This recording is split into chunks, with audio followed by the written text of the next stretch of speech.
महाभद्रा सरस्वती महाभद्रा महामाया वरप्रदा श्रीवरदा पद्मनिलया पद्माक्षी पद्मवक्रता शिवानुजा पुस्तकधृत् ज्ञानमुद्रा रमापरा कामरूपा महाविद्या महापातकनाशिनी स्वागतं सुस्वागतं शुभ स्वागतम्। नमो नमः। विद्यादेवतां सरस्वतीं प्रणम्य संस्कृत विभागतः डॉक्टर पल्लवी रासुल्कर् सर्वेषाम् अभ्यागतानां स्वागतं व्याहरामि। अद्य जून मासस्य प्रथम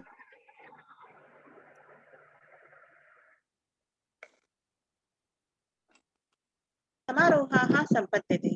समारोहे उपस्थिताः नागपुर विद्यापीठाः हिंदी विभाग प्रमुखाः सन्माननीय डॉक्टर मनोज पांडे महोदयः अत्र अतिथिरूपेण उपस्थिताः। महाभागानां स्वागतम् अहं शब्दसुमनैः व्याहरामि। तथा अस्माकं महाविद्यालयस्य व्यवस्थापनकुशलः कार्यमग्नः प्राचार्यः डॉक्टर सुजित मैत्रे महोदयः अत्र अध्यक्षरूपेण उपस्थिताः। महोदयानां स्वागतम् अहं शब्दसुमनैः व्याहरामि। तथा अस्माकं उपप्राचार्य डॉक्टर संदीप तुंडुरवार महोदय तथा उपस्थिताः सर्वाः प्राध्यापकवृन्दाः प्रशासकीय तथा शिक्षकेतर कर्मचारी वृन्दाः तथा मम प्रिय छात्रगणाः अत्र समागता स्वागतं व्याहरामि। संस्कृतं संस्कृते मूलम् इति सत्यं खलु। अतः भारतदेशे अथवा अन्यत्रापि संस्कृतभाषायाः अध्ययनम् अध्यापनं प्रचलति। सा तु देववाणी गीर्वाण भारती। संस्कृत भाषा केवलं संसारस्य सर्वासां भाषाणां जननी नास्ति, परम् एषा अनेकासां भाषाणां परिपोषिका अवश्यमस्ति। सा तु भारतीयाणां भाषाणां जन्मदात्री एव। यादृश उच्चारणं तादृश तस्य विन्यासः भवति। अस्या भाषायाः अध्ययनं कृत्वा एव मानवः विद्वान् भवितुम् अर्हति। तो हम सबका अभिमान है हिंदी, भारत देश की शान है हिंदी। हिंदी साहित्य हो या संस्कृत साहित्य, साहित्य भाषा में ही लिखा जाता है। भाषा के द्वारा ही हम अपने समाज के आचार व्यवहार तथा अपने विशिष्ट जीवन शैली तथा जीवन मूल्यों से अवगत होते हैं और भाषा द्वारा ही हम नवीन आविष्कारों के आधार पर एक नवीन सृष्टि का सृजन करते हैं तथा अपनी भाषा को उन्नत बनाते हैं। आज इसी भाषा अध्ययन का वर्तमान युग में क्या महत्व है, इस पर व्याख्यान आयोजित किया गया है। कार्यक्रम का अग्रिम सूत्र मैं हिंदी विभाग की डॉक्टर सुधा जांगीड़ महोदया को प्रदान करती हूँ। धन्यवाद राजनकर मैडम। मैं डॉक्टर सुधा जांगीड़ आज आप सभी का इस आभासी मंच पर स्वागत करती हूँ। संस्कृत और हिंदी विभाग के संयुक्त तत्वावधान में वर्तमान युग में भाषा अध्ययन का महत्व विषय पर आज ऑनलाइन व्याख्यान रखा गया है।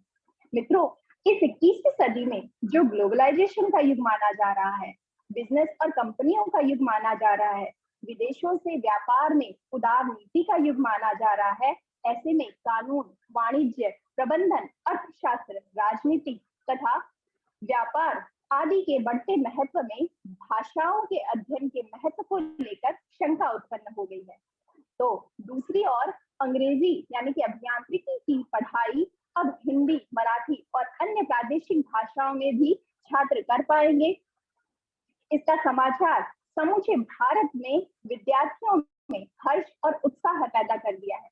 इसी शंका और हर्ष के मध्य की विडंबनाओं को दूर करने के लिए आज विंध्यानी महाविद्यालय ने एक चिंतन सत्र का आयोजन किया है। इस चिंतन सत्र में मुख्य वक्ता के रूप में राष्ट्रसंघ तुकडोजी नागपुर विश्वविद्यालय के हिंदी विभागाध्यक्ष डॉक्टर मनोज पांडे सर का परिचय हम सभी तनिक विस्तार से जान पाए, इस हेतु सादर आमंत्रित है प्रियंका पंडित मैडम। मैम आप म्यूट, मैम माइक खोलिए।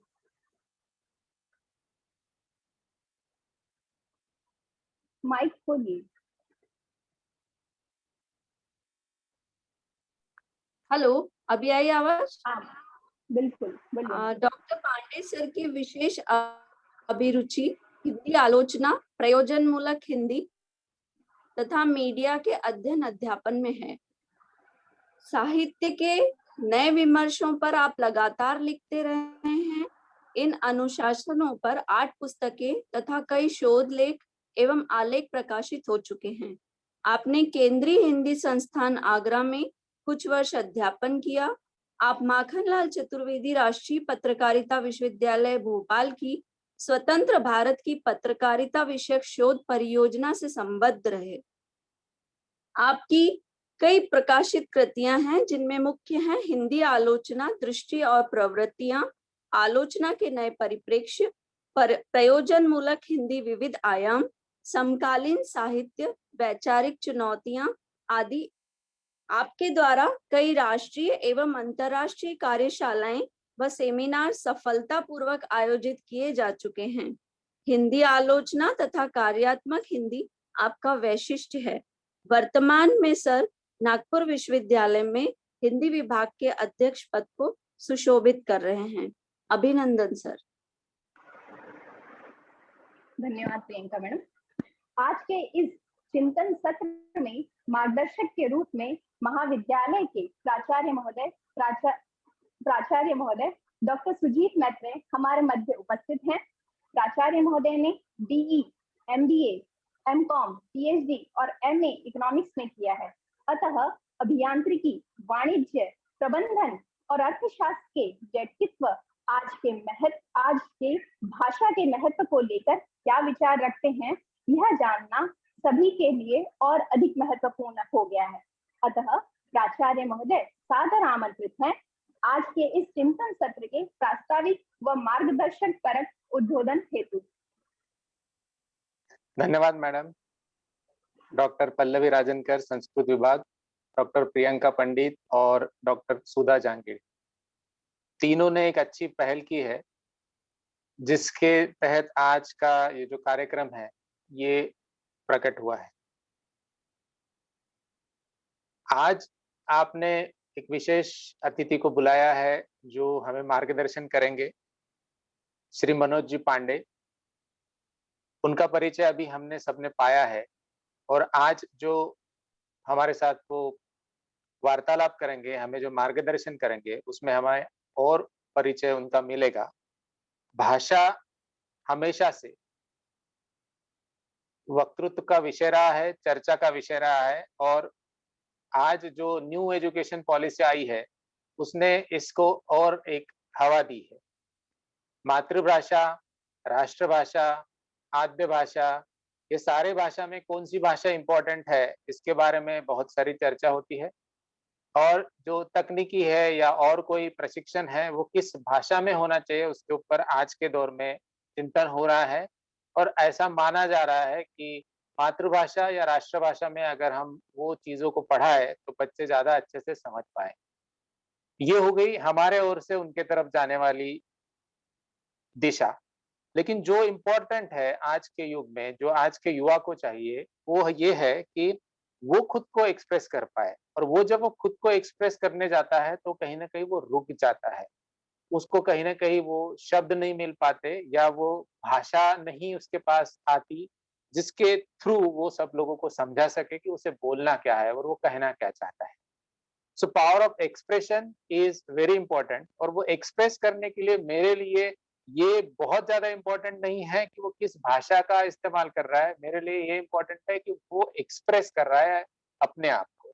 और हमारा शिक्षक करके ये कर्तव्य है कि चाहे जो भी भाषा उसे पसंद हो, चाहे वो राष्ट्रभाषा हो या उसकी खुद की मातृभाषा हो या फिर जिससे वो डरता है वो ऐसी अंग्रेजी हो, किसी भी भाषा में वो बात करे, लेकिन वो बात करे ये पहले हमें देखना है। और मेरे हिसाब से भाषा की उपयोगिता या भाषा को सिखाना ये एक मतलब एक इसका ये एंगल भी होना चाहिए, इसका एक परिप्रेक्ष्य भी होना चाहिए कि उसको सिर्फ पढ़ना ही नहीं है, उसने क्या पढ़ा है और उसके क्या मायने हैं वो लोगों को समझा पाए। मेरे ख्याल से मेरे इस बात को काफी प्राध्यापकगण जो यहाँ जुड़े हुए हैं और बच्चे भी है जो समझ पा रहे होंगे कि वो मैं क्या कहना चाह रहा हूँ और उसका क्या इम्पोर्टेंस है।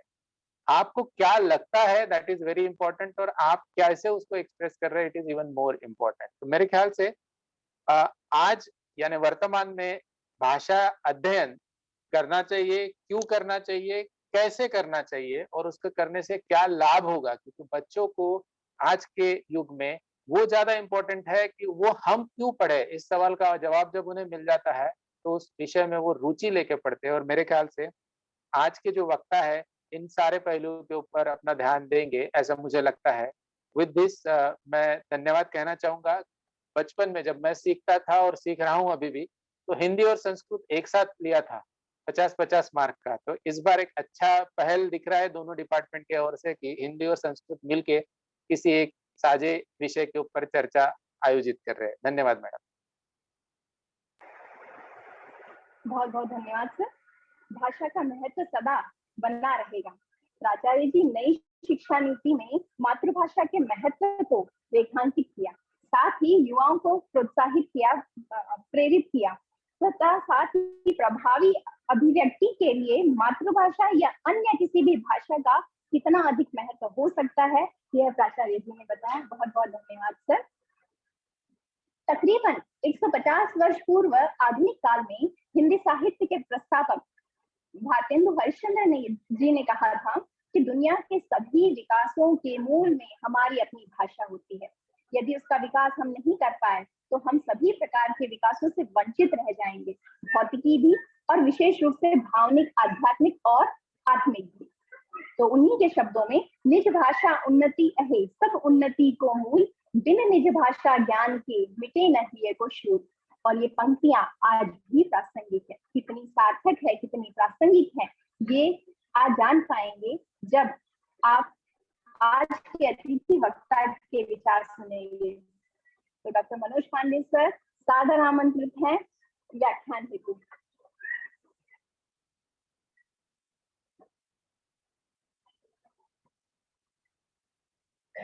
पांडे सर।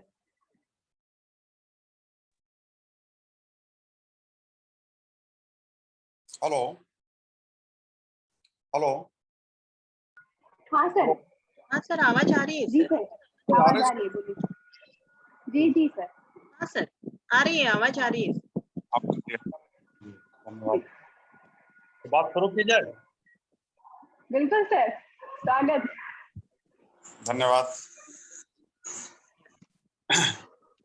महाविद्यालय के प्राचार्य महोदय, इस कार्यक्रम को संयोजित कर रहे पल्लवी जी,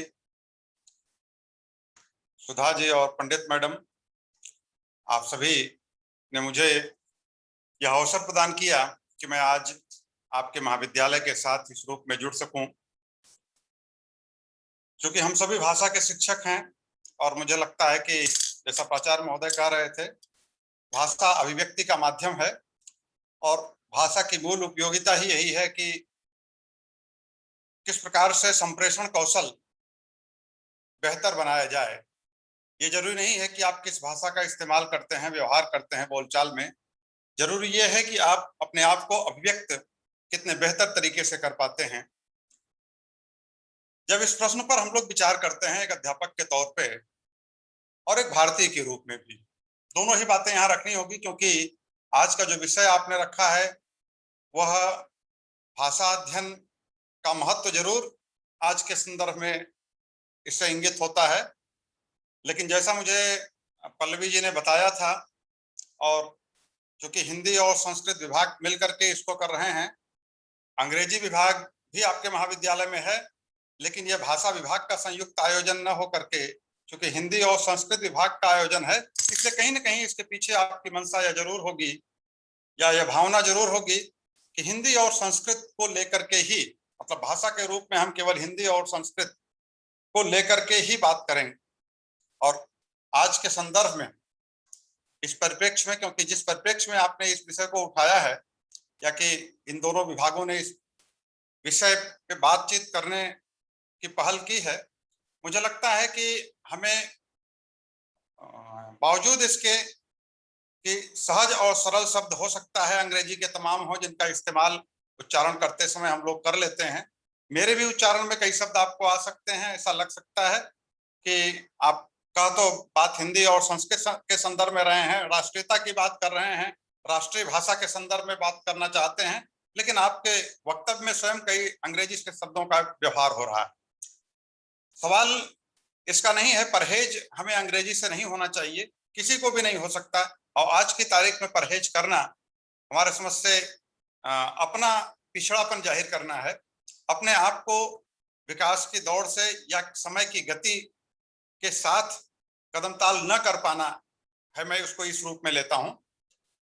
यह जो विषय आपके महाविद्यालय ने रखा है, विशेषकर मैं विद्यार्थियों को ध्यान में रखते हुए इस बात को कह रहा हूं, यह विषय कि संस्कृत और हिंदी विभाग जब भाषा अध्ययन के महत्व की चर्चा कर रहा है तो कहीं ना कहीं मेरे दिमाग में यह बात आती है कि संस्कृत और हिंदी, पल्लवी जी अगर मैं करेक्ट नहीं हूं या कि आप लोगों को लगता है कि नहीं भाषा के उस व्यापक परिप्रेक्ष्य को लेना चाहिए जिस परिप्रेक्ष्य में शायद मराठी और अंग्रेजी भी शामिल हो जाती है।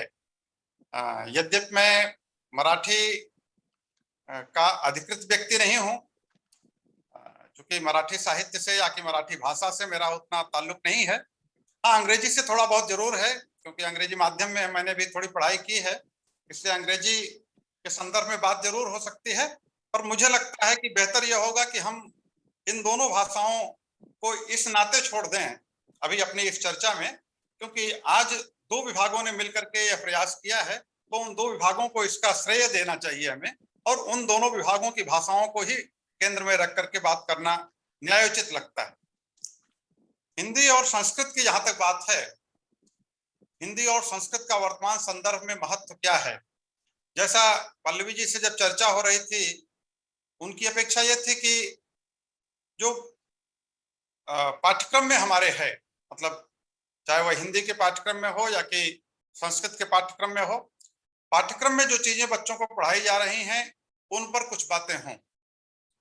मैं पूरी ईमानदारी से और क्षमा याचना करते हुए यह कहना चाहूंगा, मैंने अपने आप को इस विषय के लिए उपयुक्त इसलिए नहीं पाया क्योंकि एक तो अंडर ग्रेजुएट जिसको कहते हैं आप, आपके स्नातक कक्षाओं को पढ़ाने का मेरा अनुभव नहीं रहा है, नंबर एक। दूसरी बात, जो पाठ्यक्रम संस्कृत का है, क्योंकि संस्कृत को एक विषय के रूप में 10वीं तक हमने भी पढ़ा है, लेकिन 10वीं के बाद न मैंने पढ़ा है और न पढ़ाया है, इसलिए जो सामान्य और बेसिक जानकारी है उस सामान्य और बेसिक जानकारी के आधार पर हम विद्यार्थियों के समक्ष उनके अपने पाठ्यक्रम के बारे में, मुझे नहीं लगता है कि मेरा बात करना उचित होगा। जो संबंधित शिक्षक हैं वही उस बात को रखेंगे कि पाठ्यक्रम की चीजें जो हैं, मतलब पाठ्यक्रम में चाहे वह व्याकरण हो, चाहे वह गद्य पद्य वाला हिस्सा हो, उस पाठ्यक्रम के हिस्से में उनको क्या पढ़ाया जा रहा है, किस तरीके से पढ़ाया जाता है और क्या पढ़ना और पढ़ाया जाना चाहिए। मेरा यह मानना है कि जो व्यक्ति उसका अधिकृत विद्वान होगा, उसका अधिकारी होगा, वही उस बात को बेहतर तरीके से रख सकता है। मैं इसलिए इस आमंत्रण को आपके महाविद्यालय के साथ जुड़ने को इसलिए स्वीकार कर पाया, मुझे लगा कि चूंकि विषय एक ऐसा दिया जा रहा है कि आप वर्तमान संदर्भ में भाषा के महत्व के बारे में, मतलब एक खुले रूप में आप बात कर सकते हैं पाठ्यक्रम से। जैसा हमने कहा कि उनसे मैंने पहले ही निवेदन कर लिया था कि मैं पाठ्यक्रम केंद्रित होकर के बात नहीं कर पाऊंगा, तो पाठ्यक्रम को केंद्र में रख करके हमारी चर्चा नहीं होगी। मैं भाषा के सामान्य महत्व, सामान्य संदर्भों में, या कहें कि वर्तमान दौर में सामान्य रूप से भाषा की क्या उपयोगिता है, क्योंकि जब कोई भी विद्यार्थी 12वीं पास करने के बाद एडमिशन के लिए आता है, हमारे आपके पास वह बीए, बीकॉम, बीएससी या जो भी पाठ्यक्रम हमारे यहाँ चलते हैं, उन पाठ्यक्रमों में प्रवेश के लिए आता है तो सबसे पहला सवाल, सबसे पहला प्रश्न विद्यार्थी के मस्तिष्क में यही होता है कि हमें कौन से प्रश्न पत्र लेने चाहिए।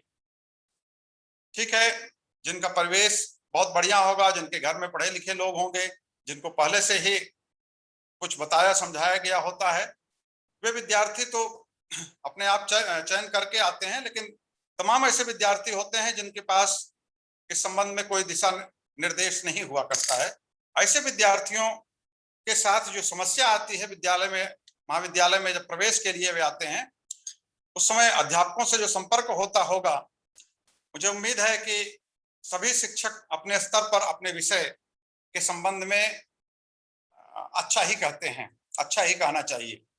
और हर व्यक्ति और हर पाठ्यक्रम या कहें कि हर विषय अपने आप में अच्छा है भी। कोई भी विषय ऐसा नहीं है दुनिया में जो विषय अच्छा ना हो। अच्छा इस संदर्भ में ना हो कि उसको पढ़ने से कोई फायदा नहीं है, उसमें कोई रोजगार नहीं है, क्योंकि आज भौतिकवाद का दौर है, तो इसमें रोजगार से जोड़ करके तमाम लोग अपने विषय को भी परिभाषित करने लगते हैं, उसकी भी व्याख्या करने लगते हैं। इससे मैं इस बात को कह रहा हूं कि कोई भी विषय ऐसा नहीं है जिसमें रोजगार की संभावनाएं नहीं है। भाषा के अध्ययन में भी रोजगार की भरपूर संभावनाएं हैं। सवाल यह है कि हम उस स्तर के न तो अध्यापक बन पाते हैं और न ही विद्यार्थी तैयार कर पाते हैं। यदि हम अपने विद्यार्थियों को इस तरीके से तैयार करें कि भाषा में क्या संभावनाएं हैं, उन संभावनाओं के लिए क्या अपेक्षित है, कितनी दक्षता की आवश्यकता है, कितनी तैयारी की आवश्यकता है, तो मुझे लगता है कि भाषा के माध्यम से जो लोग रोजी रोटी कमा रहे हैं, ऐसा नहीं है कि लोग नहीं कमा रहे हैं। दुनिया का बहुत बड़ा व्यवसाय भाषा के माध्यम से चल रहा है।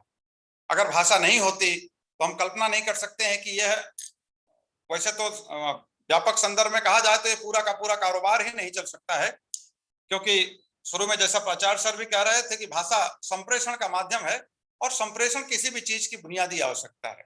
मनुष्य जिस समय पैदा होता है उस समय से लेकर के और जब तक अंतिम यात्रा की तैयारी कर रहा होता है, अंतिम यात्रा के पड़ाव पे होता है, तब तक उसका संबंध किसी न किसी रूप में शाब्दिक या आंगिक भाषा से अवश्य पड़ता है।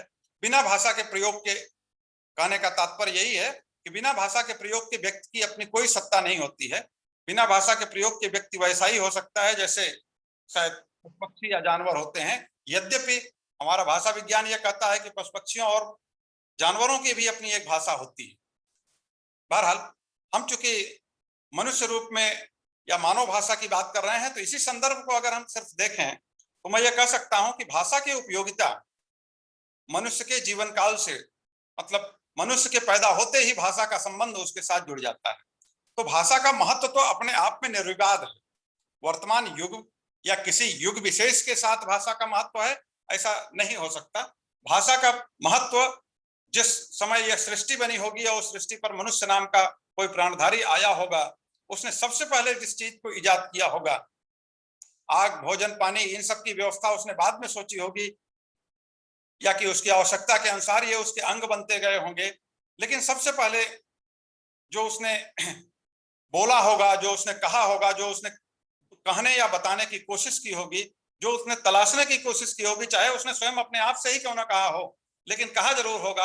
आ, ऊ, या जिस भी रूप में आप मान लीजिए उसके मुंह से जरूर निकला होगा, चाहे वह रोने का स्वर हो, चाहे वह गाने का स्वर हो, खुशी का हो या कि दुख का हो, किसी न किसी रूप में उसके मुख से कुछ जरूर निकला होगा, उसकी जुबान से कुछ जरूर निकला होगा। हाँ, ये बात दूसरी है कि वह कौन सी भाषा रही होगी इसकी कल्पना हम आप आज नहीं कर सकते। तमाम खोजों के माध्यम से भी यह स्पष्ट नहीं हो पाया है कि वह प्राथमिक भाषा कौन सी रही होगी या कौन सी भाषा में उसको हम आज की तारीख में मान सकते हैं, जान सकते हैं। पर जहां तक हमारे पास जो प्रमाण हैं, जिन भाषाओं को लेकर के हम भारतीय संदर्भ में बात करते हैं, उनमें सबसे पहले या सबसे महत्वपूर्ण भाषा संस्कृत है, जिस संस्कृत और हिंदी के बारे में हम लोग अभी चर्चा भी करेंगे। संस्कृत भाषा के बारे में तो यह यहाँ तक प्रमाण मिलता है कि यह दुनिया की सबसे प्राचीन भाषा है। संस्कृत के पहले दुनिया की किसी भी भाषा में, यद्यपि ऐसा कहा जाता है कि मिस्र का जो लिटरेचर मिलता है उसमें दावे किए गए हैं कि यह दुनिया की सबसे प्राचीन भाषा है, लेकिन भारतीय भाषाओं और विशेषकर संस्कृत में जब यह खोज हुई, संस्कृत की पांडुलिपियों को जब मिलान किया गया, तो ऐसे अकाट्य प्रमाण मिलते हैं कि सबसे प्राचीन भाषा संस्कृत में है और संस्कृत में पहला ग्रंथ लिखा गया है जिसको हम लोग ऋग्वेद के नाम से जानते हैं। इसको धार्मिक संदर्भ में न लेकर के हम सिर्फ साहित्यिक दृष्टि या भाषा विकास की दृष्टि से देखें तो ऋग्वेद ऐसा पहला ग्रंथ है जो भारत भूमि में रचा गया है और जिसकी भाषा देववाणी संस्कृत है। और देववाणी इसको कहा ही इसीलिए गया है क्योंकि यह स्वयं ब्रह्मा के मुख से, मतलब देवता के मुख से, सृष्टिकर्ता के मुख से निकली हुई वाणी है, ऐसा माना जाता है, ऐसी कल्पना है, माना जाता है, के पीछे ऐसा बताया जाता है। तो कहने का मेरा तात्पर्य सिर्फ इतना है कि संस्कृत जो भारतीय भाषा या जिस भारतीय भाषा के रूप में हम लोग यहाँ पर जिन दो संस्कृत और हिंदी की चर्चा करने जा रहे हैं, उनमें पहली भाषा, दुनिया की पहली भाषा, सिर्फ भारत की नहीं दुनिया की पहली भाषा संस्कृत भाषा है।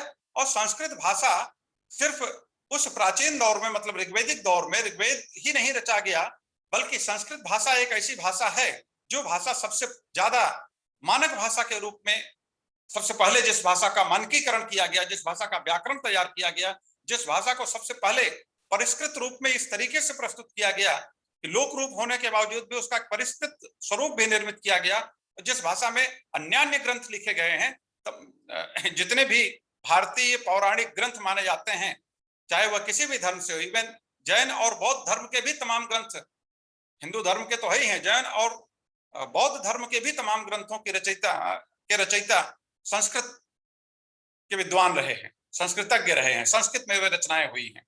मेरे कहने का आशय यह है कि पाणिनि ने जब अष्टाध्यायी में इस भाषा का, कहना चाहिए कि एक व्याकरण निर्मित किया होगा, वह व्याकरण भी, उस व्याकरण के संदर्भ में यह कहा जाता है कि वह व्याकरण भी दुनिया का पहला व्याकरण है।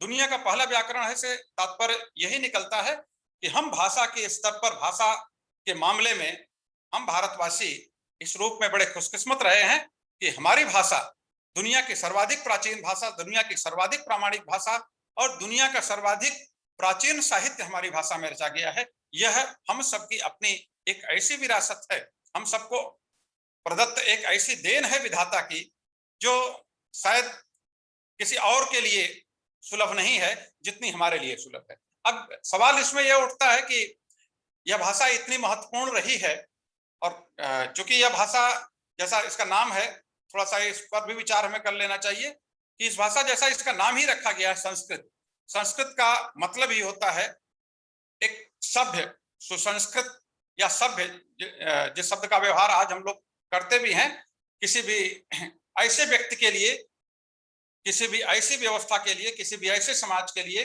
जिस व्यक्ति व्यवस्था समाज में किसी भी प्रकार की कोई त्रुटि या कोई ऐसी त्रुटि नहीं हो जिस त्रुटि के नाते उसे हम बहुत आदर्श न कर सकें। तो संस्कृत का कहने का मतलब यही है कि जो आदर्श हो, भाषा के मामले में जो हमारा आदर्श रहा है, उसी आदर्श को हमने संस्कृत नाम दिया है। अंग्रेजी में उसी को कल्चर्ड कर दिया जाता है।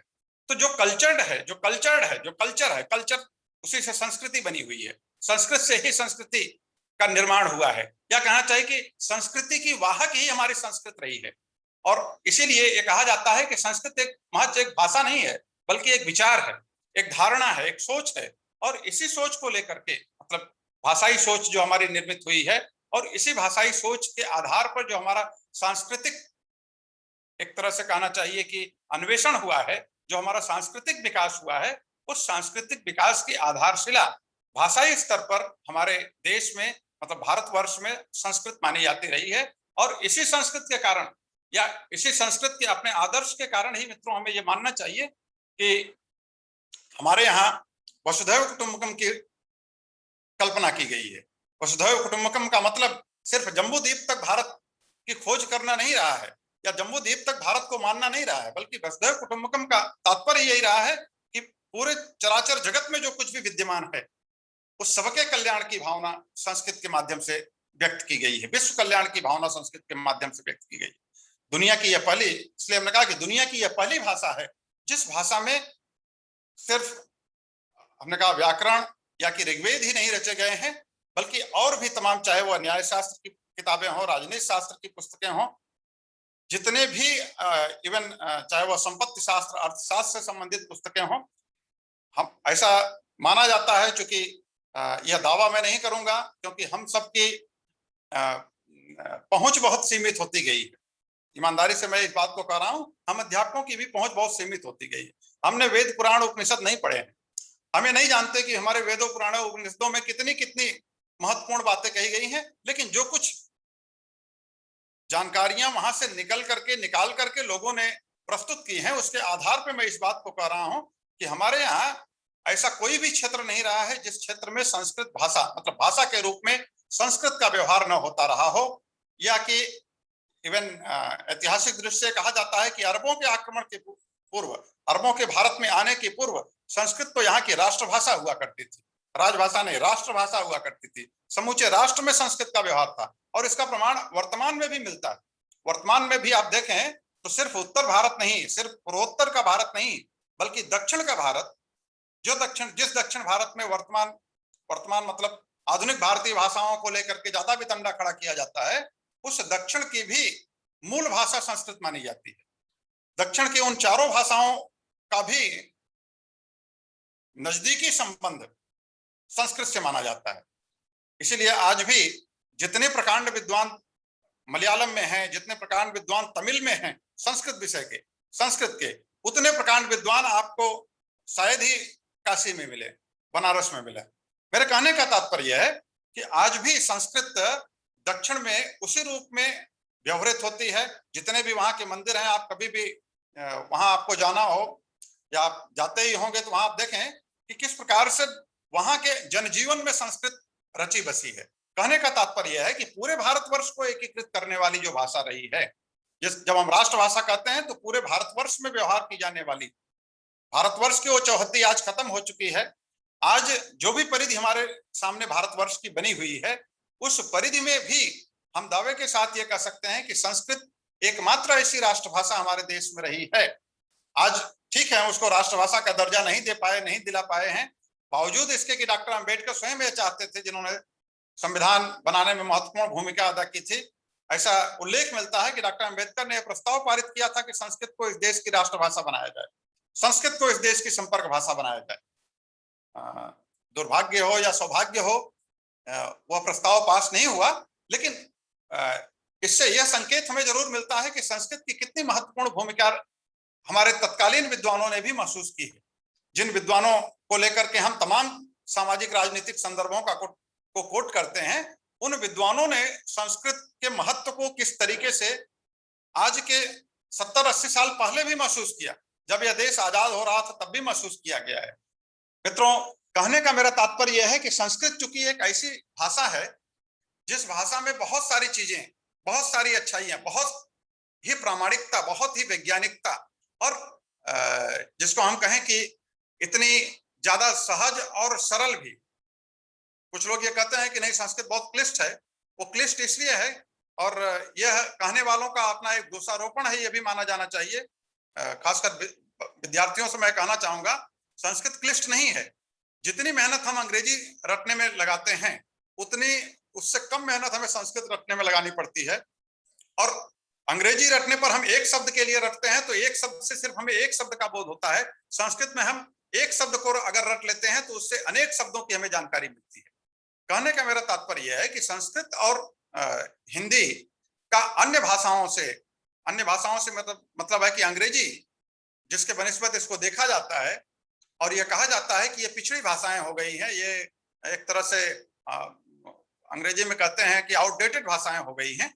ये एक्चुअली वास्तव में आउटडेटेड भाषाएं नहीं हैं, बल्कि इन भाषाओं के प्रति हमारी जो अपनी प्रतिबद्धता होनी चाहिए थी, हमारी सामाजिक प्रतिबद्धता कह लें, हमारी नैतिक प्रतिबद्धता कर लें, हमारी शैक्षिक प्रतिबद्धता कर रहे हैं कह लें, उस प्रतिबद्धता में कहीं ना कहीं कमी आई है, कहीं ना कहीं सरकारी संरक्षण में कमी आई है। बावजूद इसके कि 17 विश्वविद्यालय आज हमारे भारत सरकार ने संस्कृत के खोल रखे हैं या कि राज्य सरकारों की मदद से चल रहे हैं, इसके बावजूद भी 17 संस्कृत विश्वविद्यालयों के बावजूद भी संस्कृत की स्थिति हमारे देश में बहुत अच्छी नहीं कही जा सकती। पर एक जगह हमको बहुत अच्छी स्थिति दिखती है, क्योंकि महत्व की बात है, इससे मैं कहीं ना कहीं महत्व से जोड़ करके इस बात को रखना चाहूंगा। एक जगह हमें अवश्य बहुत अच्छी स्थिति दिखती है, वह अच्छी स्थिति आप बता सकते हैं कहाँ दिखती है? कोई विद्यार्थी इसमें से बता सकता है संस्कृत की अच्छी स्थिति कहाँ महसूस होती है? आपको कब महसूस होती है? विद्यार्थी जीवन में ही महसूस होती है। विद्यार्थी जीवन में ही संस्कृत की स्थिति एक जगह हमें बहुत महत्वपूर्ण लगती है और हमारे लिए बड़ी उपादेय लगती है। वो कब लगती है, कोई बताएंगे?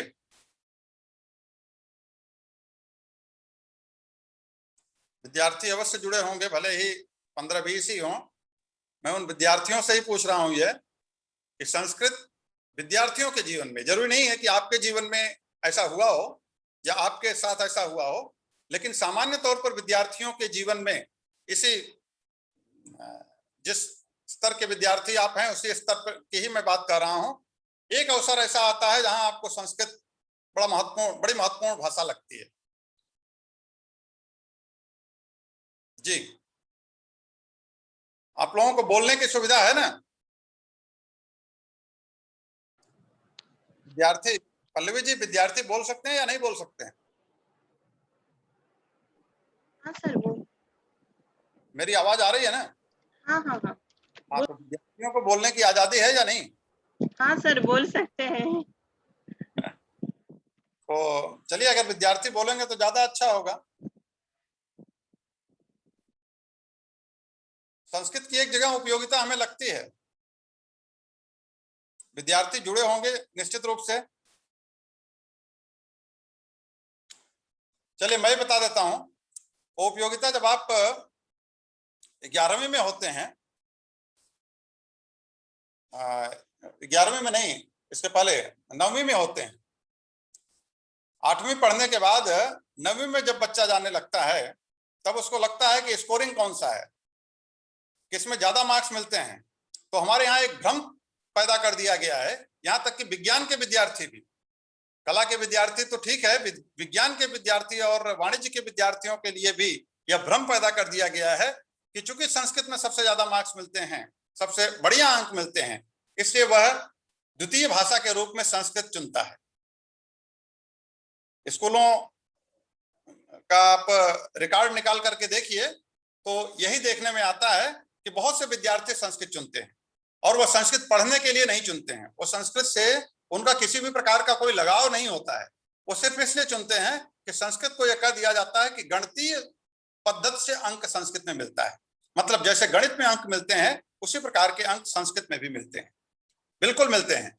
यह संस्कृत की अपनी विशेषता है कि संस्कृत में जैसा आप पढ़ेंगे वैसा ही आप लिखेंगे, और जैसा आप पढ़ेंगे वैसा ही आप लिखेंगे, तो वैसे ही आपको मार्क्स भी मिलेंगे। ये छूट या यह व्यवस्था आपको हिंदी या दूसरी अन्य भाषाओं में भी नहीं मिलती है, अंग्रेजी में भी नहीं है, क्योंकि किसी भी भाषा में आप जो कुछ भी लिखेंगे उसमें कहीं ना कहीं रद्दोबदल की संभावना होगी, कहीं ना कहीं कुछ छूटने, कुछ जोड़ने, कुछ घटाने की आपकी अपनी कहना चाहिए कि कलात्मकता उसमें नजर आ जाएगी, और उस कलात्मकता में कोई ना कोई त्रुटि आप जरूर कर बैठते हैं।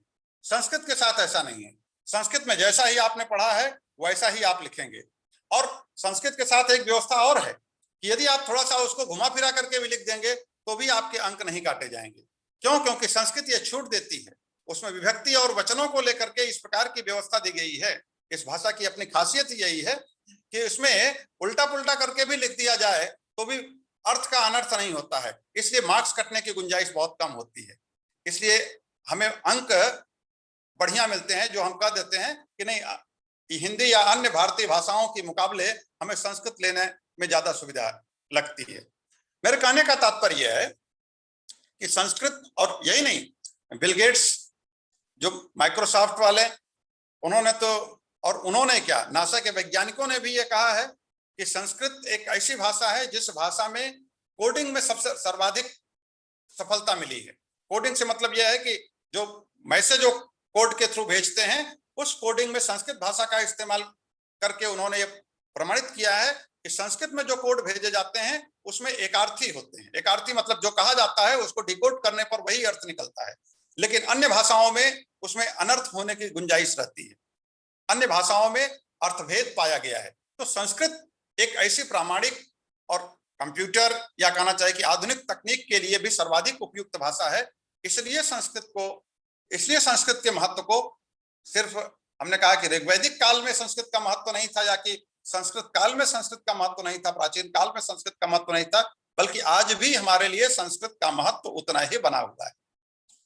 यही नहीं, हमारी जो जितनी भी सरकारी सामग्री तैयार होती है, जितने भी जिसको तैयार करने का कार्य, भाषाई रूप में तैयार करने का कार्य वैज्ञानिक एवं तकनीकी शब्दावली आयोग के थ्रू होता है, वह वैज्ञानिक और तकनीकी शब्दावली आयोग संस्कृत को ही आधार बना करके शब्दों का सृजन करता है। जितने भी शब्द आज तक गढ़े गए हैं, बनाए गए हैं, वैज्ञानिक और तकनीकी शब्दावली का मतलब केवल विज्ञान की शब्दावली नहीं, बल्कि शासन प्रशासन के व्यवहार की जितनी भी शब्दावली है, उस समस्त शब्दावली को संस्कृत को आधार बना करके तैयार किया गया है। मतलब संस्कृत की उपयोगिता हमारे यहाँ निर्विवाद रूप से, संस्कृत का महत्व हमारे यहाँ निर्विवाद रूप से वर्तमान दौर में भी बना हुआ है। और आज भी हमने कहा आपसे कि 9वीं में और 10वीं में हमारे स्कूली शिक्षा में भी संस्कृत का वही महत्व है। और यह तो स्कूली शिक्षा की बात है, यही स्कूली शिक्षा नहीं, आज अपने ही देश में कहा जाता है कि संस्कृत देश की तीसरी सर्वाधिक प्रमुख भाषा है।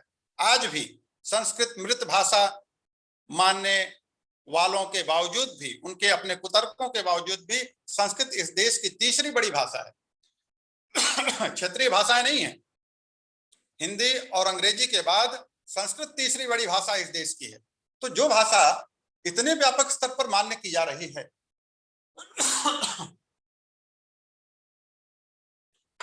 जिस भाषा की इतनी महत्ता है कि पूरे देश में इतने अधिक लोग उसको बोलते अपनाते हैं, वह भाषा अमहत्वपूर्ण तो हो ही नहीं सकती है। इसलिए वर्तमान युग के साथ जो आपका विषय जुड़ता है कि संस्कृत या कि भाषा के रूप में संस्कृत का महत्व, मुझे लगता है कि भाषा के रूप में संस्कृत का महत्व निर्विवाद रूप से पहले से कम नहीं हुआ है, बल्कि बढ़ा ही है। और आगे जो भविष्यवाणियां की जा रही हैं, जो वैज्ञानिक खोजें आगे हो रही हैं, उनमें तो यह कहा जा रहा है कि आने वाले समय में हो सकता है कि हमारा संस्कृत का वह स्वरूप थोड़ा सा परिवर्तित हो, लेकिन उस नए स्वरूप में, नए मॉडल में संस्कृत इस दुनिया की एक महत्वपूर्ण भाषा होगी। सिर्फ भारत ही नहीं बल्कि दुनिया की एक महत्वपूर्ण भाषा के रूप में आगे आने वाले समय में संस्कृत की अपनी महत्ता और ज्यादा बढ़ेगी। जहां तक हिंदी का सवाल है, सर जिक्र कर रहे थे अभी प्राचार्य महोदय नई शिक्षा नीति का। नई शिक्षा नीति के संदर्भ में मित्रों, हम सभी विद्यार्थियों को भी अब शायद इधर अखबारों या आपके संचार माध्यमों पर तमाम ऐसी जानकारियां आई हैं, मिली होंगी, आप सभी जानते भी होंगे। भारत सरकार ने जो नई शिक्षा नीति लागू की है, यह नई शिक्षा नीति वास्तव में उसी त्रिभाषी फार्मूले का कहीं ना कहीं विकसित रूप है। जो त्रिभाषा फार्मूला भी हमको यही सिखाता था कि अंग्रेजी तो आप लोग कोई दिक्कत नहीं है, अंतर्राष्ट्रीय रूप में मान रहे हैं, दुनिया के साथ आप चलना चाहते हैं तो अंग्रेजी लीजिए, लेकिन अपनी भाषा के साथ आप एक और भाषा को लीजिए। अपनी भाषा मतलब अगर आप हिंदी भाषी हैं तो हिंदी लीजिए, मराठी भाषी हैं तो मराठी लीजिए, लेकिन उस हिंदी और मराठी के साथ आपको एक ऐसी भाषा चुननी चाहिए जिस भाषा के माध्यम से आप और बेहतर तरीके से भाषा की बुनियाद को समझ सकें, भाषा को समझ सकें, मतलब भाषा के मामले में और ज्यादा आप समृद्ध हो सकें। तो उसमें आमतौर पर संस्कृत ही लिया जाता है। इस रूप में भी मैं कह रहा हूं कि संस्कृत बड़ी महत्वपूर्ण भाषा रही है त्रिभाषा फार्मूले के रूप में भी, क्योंकि त्रिभाषा फार्मूले में खासकर उत्तरी और पूर्वी राज्यों में यह अपेक्षा थी कि वहां की भाषाओं को पढ़ा जाएगा, या कि हिंदीतर क्षेत्रों में यह अपेक्षा थी कि हिंदी को पढ़ा जाएगा, हिंदी भाषी क्षेत्रों में कि हिंदी के साथ दक्षिण या पूर्व की भाषाओं को पढ़ा जाएगा। लेकिन हुआ ऐसा नहीं है। त्रिभाषा फार्मूले का जहां भी कहीं लागू हुआ है, उसका दुरुपयोग इस तरीके से किया गया कि दक्षिण या पूर्व की भाषाओं को न पढ़ते हुए, और सदुपयोग इस रूप में किया गया कि संस्कृत को उससे थोड़ा बढ़ावा मिल गया और तीसरी भाषा के रूप में भी संस्कृत को ही प्रश्रय दिया गया है। तो कहने का तात्पर्य यही है कि संस्कृत चूंकि इतनी उपयुक्त, इतनी सरल और इतनी सहज है, चूंकि वह हमारे आचरण से जुड़ी हुई है, हमारे व्यवहार से जुड़ी हुई है, हमारी भारतीय संस्कृति और सभ्यता से जुड़ी हुई है, इसलिए हमारे लिए वो सर्वाधिक सरल भाषा लगती है। यही वजह है कि संस्कृत को हम चाहे अनचाहे अपनाने के लिए विवश होते हैं, हम उसको छोड़ नहीं पाते हैं। हम में कहीं ना कहीं उससे एक विशेष लगाव मिलता है, दिखता है। मैं बात कर रहा था कि नई शिक्षा नीति में जो नया प्रस्ताव दिया गया है, उसमें जिस बात पर बल दिया गया है वो यही है कि चूंकि विद्यार्थी में संप्रेषण कौशल का विकास ज्यादा जरूरी है। विद्यार्थी, ऐसा माना जाता है कि प्राथमिक स्तर तक विद्यार्थी को यदि मातृभाषा में शिक्षा दी जाए, जो भी उसकी मातृभाषा हो, चाहे वो हिंदी हो, मराठी हो, तेलुगु हो, तमिल हो, जो भी मातृभाषा हो, मातृभाषा में शिक्षा दी जाए तो उसमें कुशाग्रता ज्यादा आ जाती है, उसकी बुद्धि, उसका विवेक बहुत तेजी के साथ पनपता है। यह सच्चाई है। इस सच्चाई को वैज्ञानिक खोजों के द्वारा सिद्ध किया गया है। इसीलिए भारत सरकार भी यह मानती है, या नई शिक्षा नीति यह मानती है जो अभी प्रस्तावित है, कि शिक्षा का माध्यम प्राथमिक स्तर तक क्षेत्रीय भाषाओं को या कि विद्यार्थी की अपनी मातृभाषाओं को रखा जाए।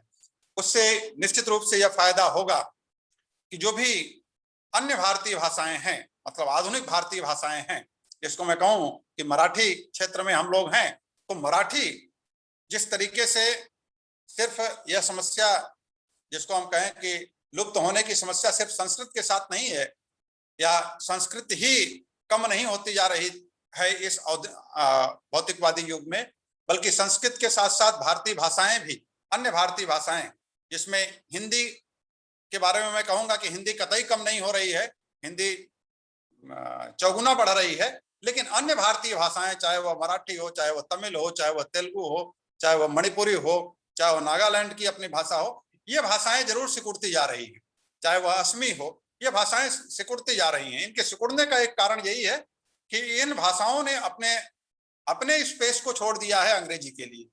हिंदी के विरोध के नाम पर, या कहना चाहिए कि एक भारतीय भाषा का वर्चस्व कायम हो जाएगा, ऐसे एक आशंका जो राजनीतिक रूप से व्यक्त की गई है, उस आशंका के तहत कहीं ना कहीं यह माहौल निर्मित हुआ है,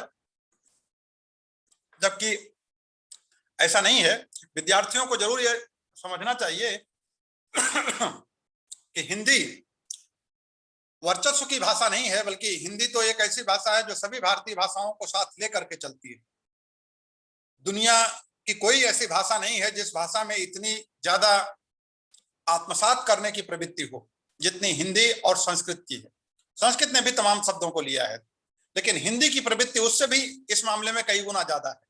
उसने अरबी, फारसी, तमिल, तेलुगु, मतलब जितनी भारतीय भाषाएं हैं, इन भाषाओं के साथ साथ विदेशी भाषाओं को भी अपनाया है।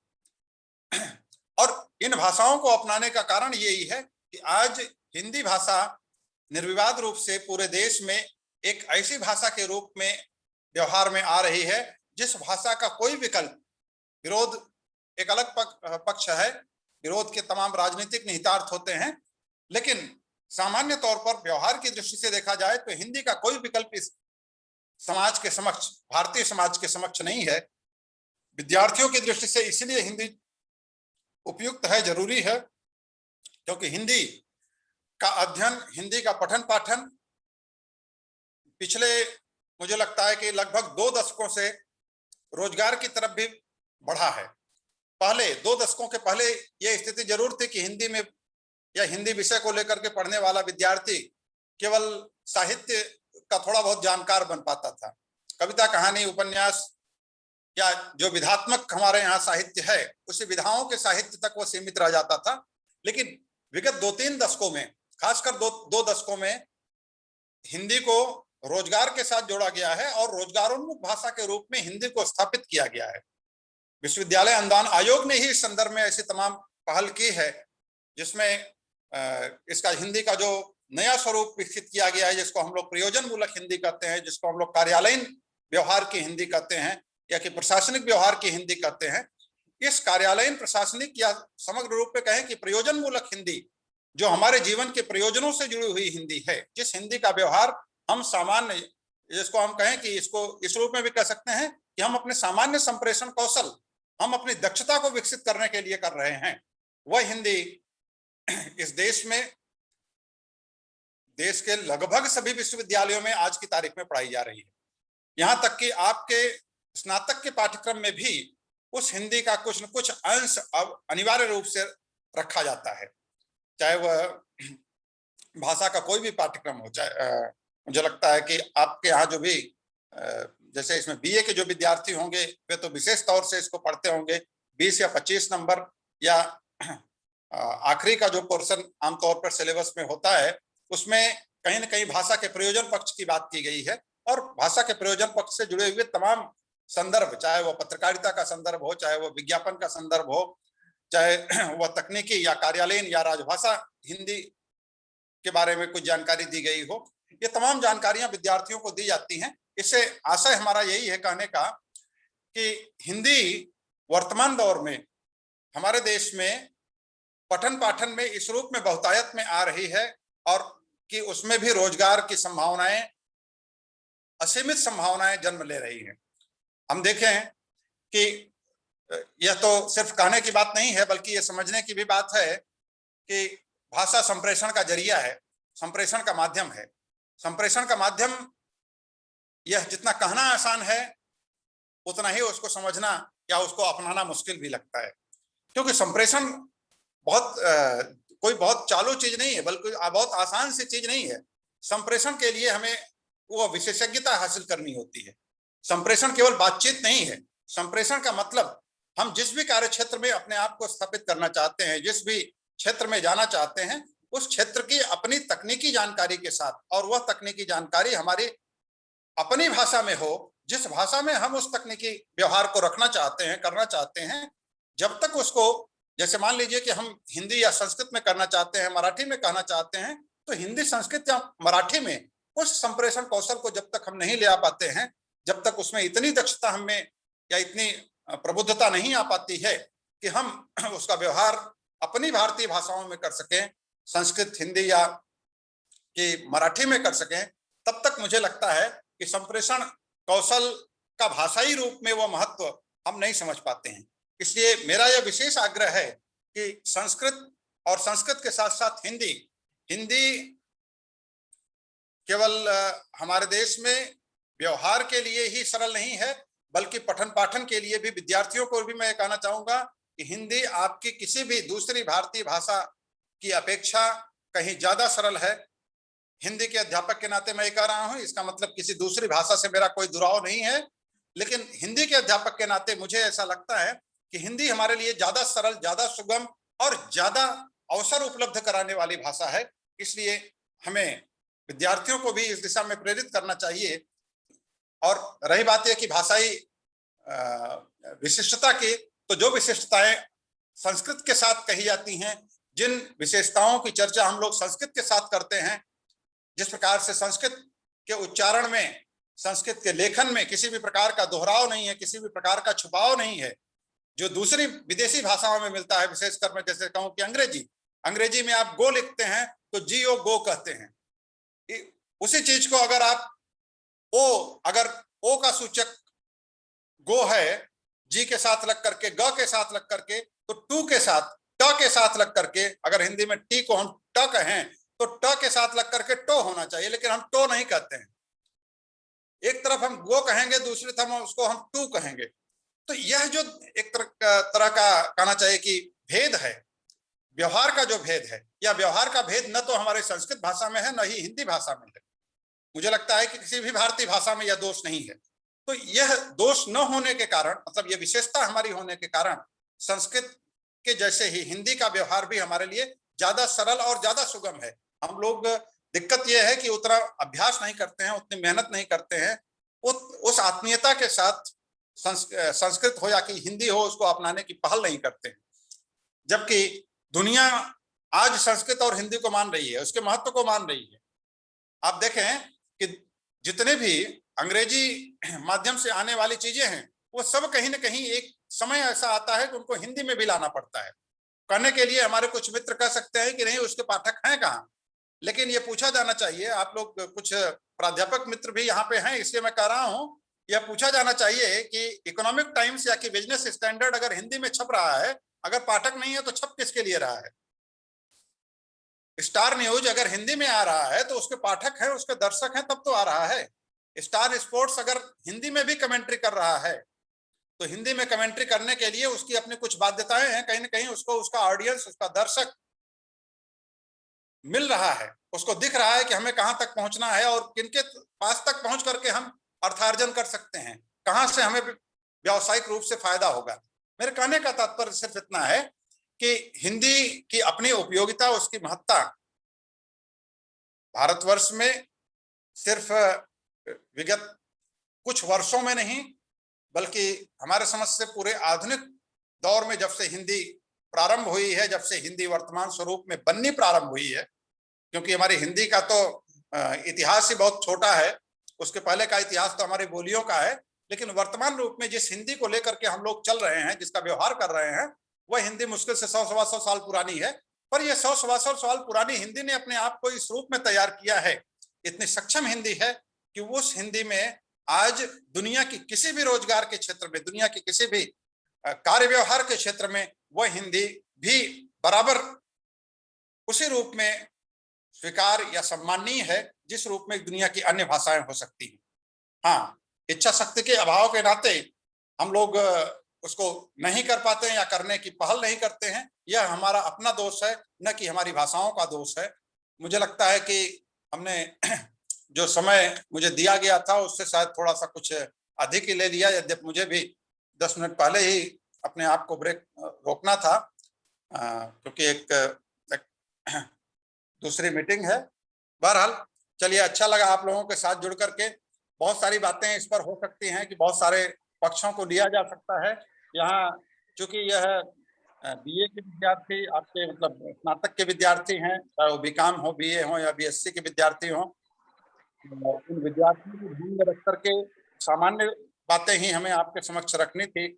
केवल भाषाई महत्व को ही रेखांकित करना था, इसलिए हमने और इसके जो और विशद पक्ष हो सकते हैं, जिन पक्षों के बारे में और चर्चाएं होनी चाहिए या हो सकती है कभी किसी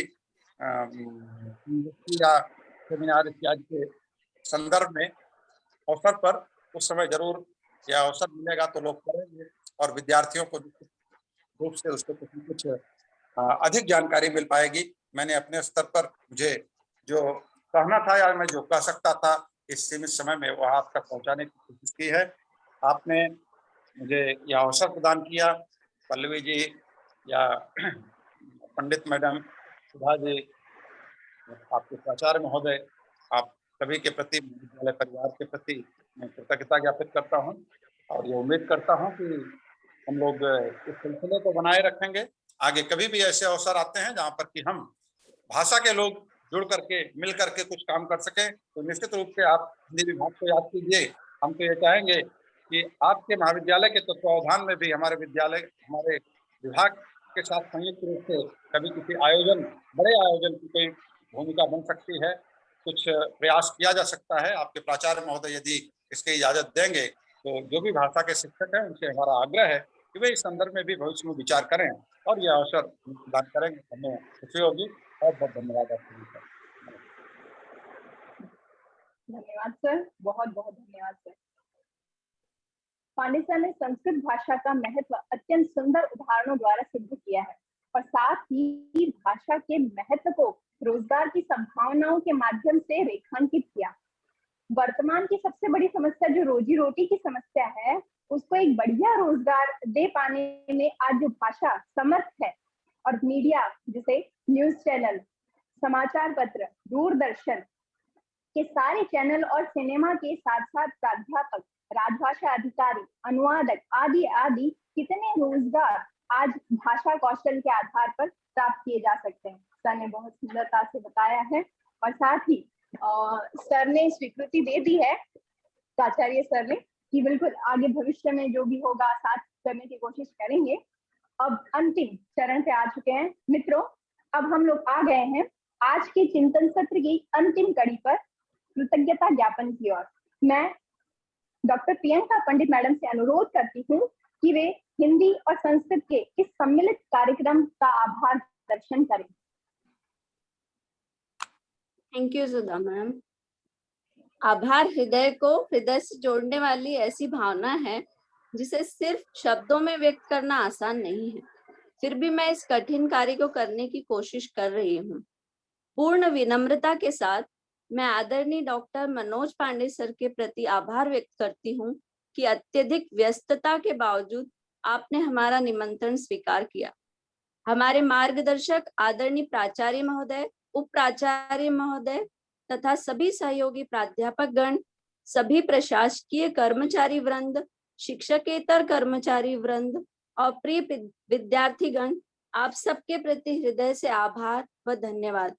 संस्कृत व हिंदी विभाग द्वारा संयुक्त रूप से आयोजित इस कार्यक्रम में सक्रिय भूमिका के लिए डॉक्टर पल्लवी मैम तथा उत्तम संचालन हेतु डॉक्टर सुधा मैम का मैं प्रियंका पंडित हृदय से आभार व्यक्त करती हूँ। जाने अनजाने कोई त्रुटि रही हो तो क्षमा चाहूंगी। एक बार पुनः सभी का आभार व धन्यवाद। इसी के साथ आज के कार्यक्रम की समाप्ति की घोषणा करती हूँ।